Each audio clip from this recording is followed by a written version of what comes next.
Siswi SMK dicabuli ayah hiperseks sejak SD, terungkap usai curhat.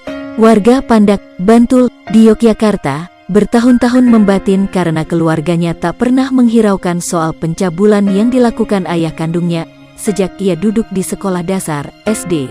Belakangan kasus ini terungkap saat korban yang sudah duduk di jenjang sekolah menengah kejuruan, SMK, usai curhat kepada guru bimbingan konseling, BK.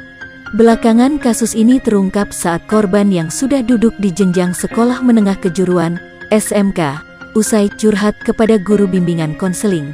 Kapolres Bantul AKBP Ihsan mengungkapkan FD menjadi sasaran pelampiasan ayahnya sejak duduk di bangku kelas 5 SD. Saat ini korban berstatus pelajar SMK kelas 10. Menurutnya, lebih dari 10 kali pelaku mencabuli putri kandungnya sendiri. Terus berulang kemudian korban merasa tertekan, karena pelaku terus meminta kepada korban untuk melakukan hal yang sama, kata Ihsan di Mapolres Bantul, Rabu. Aksi pelaku biasanya dilakukan di kamar rumah ketika situasi sepi atau saat istrinya berada di dapur. Jarak antara kedua lokasi yang cukup berjauhan memungkinkan NY melakukan perbuatannya. Korban di satu sisi merasa tertekan lantaran aduannya kepada sang ibu dan kakak justru tak dihiraukan. Sementara ia juga enggan bercerita kepada orang lain mengingat pelaku adalah ayahnya sendiri. Tapi korban juga diancam ayahnya tidak diberikan uang, tidak diperlakukan seperti anak apabila menolak ajakan, lanjut Ihsan. Perasaan tertekan korban bagaimanapun akhirnya memuncak. Ia memutuskan untuk meluapkan keluh kesahnya kepada guru BK di sekolahnya. Sebagai bukti, FD menunjukkan bukti percakapannya dengan sang ayah di WhatsApp.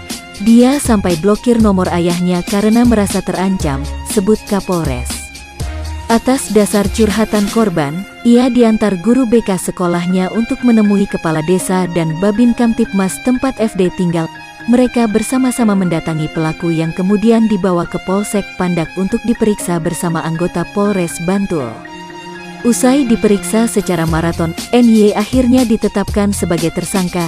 Ia langsung ditahan guna menghindari amukan warga sekitar yang kesal terhadap ulah pelaku. Proses penyidikan terhadap pelaku sementara bergulir dengan melibatkan psikolog untuk mendalami kondisi psikis NY. Hasilnya, didapati motif dari pelaku dalam kasus ini.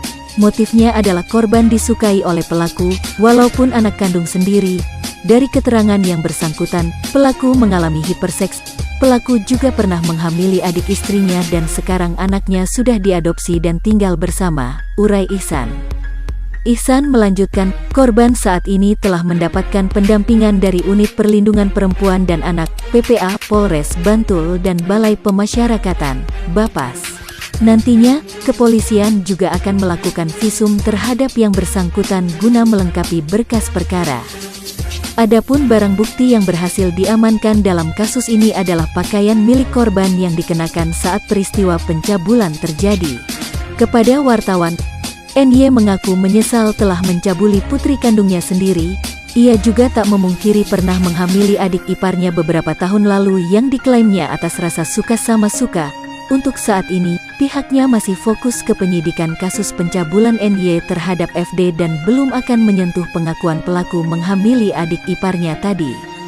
Atas perbuatannya, NY dikenakan pasal 82 ayat 1 dan ayat 2 UU Perlindungan Anak, ancaman pidana paling lama 15 tahun.